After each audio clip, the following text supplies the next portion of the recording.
Hey there, folks. Mid-Tenney Range Tano back, and today I've got some critiques, hence why I'm Anthony Fantano today, going over the Ringer's Top 100 NBA players. This was all over Twitter for the last few days. I might be a bit late to the trend here, a bit late to the party, but if you haven't caught on by now, that's kind of my specialty here at the Midwest of Range. I know people have probably already read through it and gotten their gripes out about it, but I haven't, so I'm going to do that today. So let's get into it. I'm not going to go through every single pick by pick because I feel like that's just kind of cheap reaction content. I'd rather just keep it to kind of what sticks out to me, if that makes any sense. I know they don't need my traffic over at theringer.com, all 8 of my subscribers sending them over there, but I still, just kind of want to implore you all, if you want to see every pick, go to theringer.com. What is it? The NBA Ranked is what it's called. The top 100 players in the NBA. Let's get started with this. They have Jokic at 1, Luka at 2, Giannis at 3. These are all pretty fair picks in my opinion. I personally would switch around Luka and Giannis, but after the finals run Luka had, it's completely understandable that he's going to be at the number 2 spot. I don't really have any real gripes with that. The first one that really sticks out to me as a terrible pick is Jason Tatum at number 5. Now, I know the Ringer are a bunch of Boston-based guys making this list, so just to warn you all, I'm going to say this probably about 10 more times, that the Boston bias is showing here. This is an absolutely horrendous pick. Tatum belongs closer to the number 10 spot than the number 5 spot. I've been defending him all finals long just because the discourse in terms of, around the NBA has been very unfair to him in my personal opinion. I still think these guys are really overrating him. Like, for instance, they have Joel Embiid a spot below him at number 6.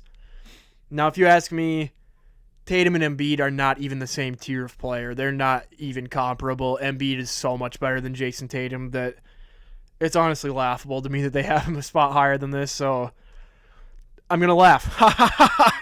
Curry's at 7, Steph Curry. He's also clearly better than Jason Tatum. I know he's aging on a pretty bad team, but if you ask all the NBA executives around the league from all 30 teams, I think you're going to get 30 of the same answer, that they would rather have Steph Curry than Jason Tatum on their roster. Anthony Edwards at 8, Ant-Man. Look at him cracking the top 10. That's really exciting to see as a Wolves fan. Might be a bit of an overreaction to his playoff run, but looking through the list here, there's not many guys below him that I would say are definitely above him, and so it's kind of exciting for me just to kind of come to the realization that Anthony Edwards is a top 10 player in the NBA with still potentially room to grow next year. Kevin Durant is number 9 on the list. Kevin Durant is not a top 10 player anymore at this point in his career. He's not even the best player on his team. That belongs to Devin Booker, who's 4 spots lower at number 13. I would very easily switch these guys around. I think Booker is a top 10 player and Kevin Durant is not. He belongs closer to number 15. He is still obviously a great NBA player, but come on, man. He's 35, going to be 36 next year, and he just isn't aggressive enough as a scorer. He has insane efficiency because he always does, but part of that is because he doesn't take enough shots, especially not enough threes, considering how good of a scorer he is, and I honestly think that was part of the Phoenix Suns' downfall. Obviously, their lack of depth was a big part of that too, but if KD was willing to chuck up shots the way like Luka is, I think they would be a way better team, honestly. LeBron, the King, is at 12. I don't really know how I feel about this one. He's obviously still great, even for his, even if you disregard his age. He's incredible for his age, literally the greatest player ever at his age. But relative to the rest of the league, I think 12 might be a bit too high for the King. I know you got to respect the GOAT. He's one of the greatest of all time, easily a top 2 NBA player of all time. But he's still putting up great stats and everything, but seems a little high to me, just a tad. Jaylen Brown at 15. Here's where the Boston bias really shows through. I know he's coming off a Finals MVP, but you cannot tell me Jaylen Brown is the 15th best player in the NBA. I think he's closer to number 30 than number 15, honestly. He's a great player and everything, but I kind of feel like we're disregarding all the flaws in his games just because he was good in like game 1 and 2 of the finals, and he was good in the Eastern Conference Finals as well, but Jaylen is not number 15. That's all I got to say about that. You look at some of the guys below him: Donovan Mitchell, Victor Wembanyama, Tyrese Halliburton, Jimmy Butler. All these guys are much better players than Jaylen Brown. The next one that pops out to me at number 25, Kyrie Irving. I think this is a bit low. Again, you can tell these are Boston guys, have a bit of bias against Kyrie. To me, Kyrie and Jaylen Brown are pretty comparable, like similar level talent-wise. I think that they should be probably back-to-back on this list. It's a bit laughable to me that they would have him 10 spots lower than Jaylen Brown. There's no way that there's that many guys in between them. They are very similar. Ja Morant at number 30. I know he hasn't played in a long time, but Ja Morant definitely deserves to be higher than number 30. For the few games he did play this year, he made a crippled Grizzlies squad look like one of the better teams in the West, which is saying something. He is the type of guy that can completely flip around the floor of a specific team, and I think that should earn him more credit. He should be higher up on this list. He's one of the better guards in the league for sure. Karl-Anthony Towns at number 32. I think this is a pretty fair ranking for him. I'm probably going to shout out every single Wolves player on this list just because it's really exciting to see the amount of players that we have, and Rudy is 2 spots below him at 34. You love to see it. I probably would have Rudy above Cat, actually. I think Rudy is a bit more impactful, a bit of a more valuable player, honestly, even though Draymond Green may disagree with me, but we'll get to him later on in this list, don't worry. These guys both are pretty fair spots on this list, I think, and it's really cool to say, hey, we have 3 top 40 players, top 34 players even. Trae Young at number 36. This might be the worst ranking on the whole list, if I'm being honest. Trae Young is so much better than number 36. I've been a certified Trae Young hater for like my whole life, his entire time in the NBA, but he became like so overrated that now he's like probably the most underrated player in the league, honestly. I don't understand how you can have him at number 36 below some of these players. Let's scroll up. He's definitely better than Brandon Ingram. Tyrese Maxey had a great year, but Trae Young is better than Tyrese Maxey. Dame had a rough year. I would put Trae above Dame, honestly, at this point. Paul George. Trae Young's better than Paul George. Is that controversial to say? I don't know, but maybe I'll cut that out. Kristaps Porzingis at number 42. I think this is the one Boston guy on this list that is actually maybe a bit too low. I know he has a high injury risk. I've already talked about that in previous videos, but when he was healthy, I would say he was the second to third most impactful or most important player on the Celtics roster this year, and that's really saying something. He's 7'3", according to this. He can stretch the floor, play decent defense, protect the rim. That is just... I don't think people realize how valuable it is to have a guy that big that can kind of contribute on all factors, both ends of the ball. It is really a huge deal, and I think he's a bit undervalued on this list.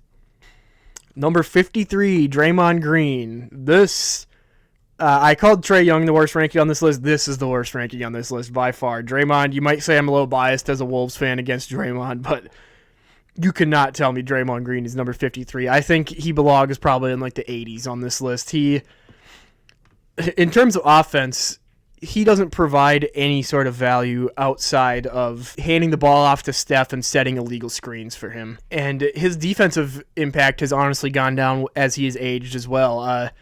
For reference, OG Anunoby is 2 spots below him at 55. OG Anunoby is already a better defender than Draymond, and he can shoot threes and impact the game offensively, create a little bit for himself. You cannot convince me that Draymond Green is better than OG Anunoby currently. This is just ridiculous. Chris Middleton at 57. I know he's been bit with the injury bug the last couple seasons. I still think he deserves to be up a bit higher. He was a huge part to that Bucks championship. I know it was all the way back in 2021 now. It feels prehistoric almost at this point, but I haven't forgotten that. And when he has been healthy, he has been honestly pretty close to that same level that he was at during that finals run. And so I think he deserves a spot in the top 50 at least. LaMelo Ball at 59. I know Bill Simmons and a lot of the guys at the Ringer are certified LaMelo Ball haters just because, I don't know, he's kind of cringe, young, dumb, on a terrible team. But LaMelo Ball is a great player. He really is. I think he's pretty underrated too. He should definitely be higher up on this list. He is somebody that, when he came into the league, I really didn't like him because a lot of people were saying that the Wolves should have taken him instead of Anthony Edwards, which clearly is a terrible take at this point, but I still think he's a really good player. I think he kind of suffers from the same thing as Trae Young, where he was so overrated at first when he came into the league that now he's almost a little bit underrated.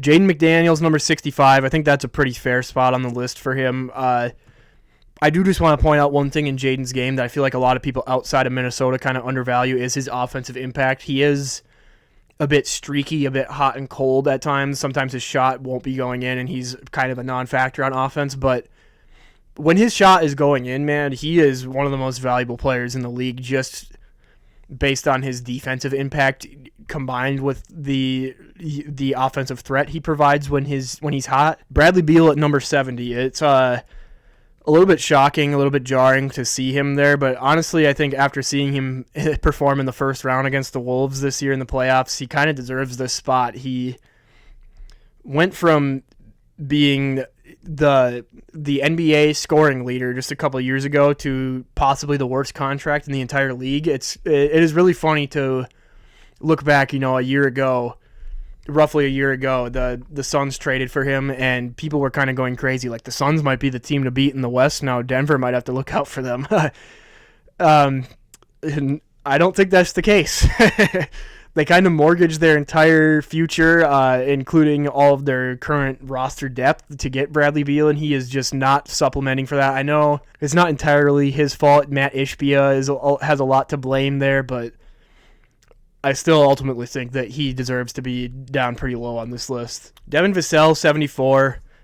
I feel like he might be a bit overrated by people that aren't like locked in watching a bunch of Spurs games just because he's young, and a few years ago he looked a lot more promising than he does now. He still is a good player, deserves to be on the list, but I don't know. This might be a bit too high for him, for me personally. Zach LaVine at 78, 2 spots below Austin Reeves at 76. I think this is a bad ranking. I know Austin Reeves is a bit better defensively, not like he's a lockdown guard or anything like that, but Zach LaVine is a horrible defender, so I will give him that, but his scoring more than makes up for that in my personal opinion. He is definitely a better player than Austin Reeves. I don't know, maybe I should have read this ahead of time. I don't know if they're factoring like contract value into this because Zach LaVine does have a pretty rough contract as well, but I still would rather have Zach LaVine on my team than Austin Reeves. Naz Reid at 79, you love to see it. 2 words, baby, Naz Reid. This is a pretty fair spot. I would probably have him up a little bit. I am a little bit biased because Naz Reid is the freaking GOAT. Everybody loves Big Jelly here in Minnesota. We're getting tattoos of him, I got a sick, it was written Nas shirt, but it has Naz Reid's face on it, and it is my favorite shirt. I've washed it so many times, I'm probably going to have to get a new one just because I wear it so much. Kyle Kuzma at 84. I think this is a bit disrespectful to Kuz. I think a lot of this has to do with the fact that he's on a horrible team in the Wizards. He's the type of guy that if he was on a winning team, he would be a very impactful rotational player. I mean, he already proved that in 2020 in the bubble for the Lakers. I think if there were a type of trade similar to the Kristaps Porzingis trade where he goes from a garbage team to a contending team, I think people would kind of start to recognize and appreciate the type of value that Kyle Kuzma brings to the game of basketball. Marcus Smart at 86. Now, I'd be willing to bet that he was probably about 30 spots higher last year when he was in a Celtics uniform on this ringer list. I've never been the biggest Marcus Smart fan. I don't think he fully understands his role on an NBA team. He chucks up too many shots when he's not that good of a shooter, and he should really be more focused on the defensive side of the ball as well as playmaking on offense, but not too terrible of a ranking overall. I just kind of wanted to get that jab in there about how they definitely dropped him after he got traded. Josh Hart at 88. Josh Hart's one of the hardest guys to rank for me. Seeing him in the playoffs grab like 17 rebounds for an undersized forward is pretty awesome, and like half of those were offensive rebounds. I know he isn't the greatest offensively, and there's a lot he can improve on his game, but he's exactly the type of player you want playing for your team. You know what I mean? He has that grit, that hustle, that determination. He wants to win. He wants to play. He played like every minute for like 4 games straight or something like that. He's just an awesome player, and I love him. Mike Conley, 91. Fair spot for him, but I just got to give a shout out to Minnesota Mike, man. One of the nicest guys in the league. If you were going to bring somebody home to meet your family, meet your parents, your grandparents, whoever, you're picking Mike Conley first overall. He won Teammate of the Year for a reason, man. He's just one of the most stand-up guys that's ever been in this league, and I absolutely love him. I'm so glad he's for my team. Last one here, Al Horford at number 100. There probably could have been some other players that slipped into this spot, but they need to get one more Celtics player on this list so that they had the most players over the Wolves. He's 38 years old. He did a great job filling in for Porzingis in the finals and stuff. So I think this is a well-deserved spot for Al Horford. But again, maybe talent-wise doesn't belong on this spot, but I think it's fair to give it to him. I also real quick just want to point out some of the ridiculous little blurbs they wrote under each of these guys. I know I saw this getting memed on Twitter a little bit, but like under Anthony Edwards, for example, a charismatic, quotable superstar in the making. This is not even about basketball anymore, man. You're just talking about like whose personality you like the best. All right. Anyway, that's going to do it for today. I hope you guys enjoyed this. Sorry to the Ringer if you somehow see this. I do sort of respect you, at least more than Barstool, in terms of Boston sports conglomerates.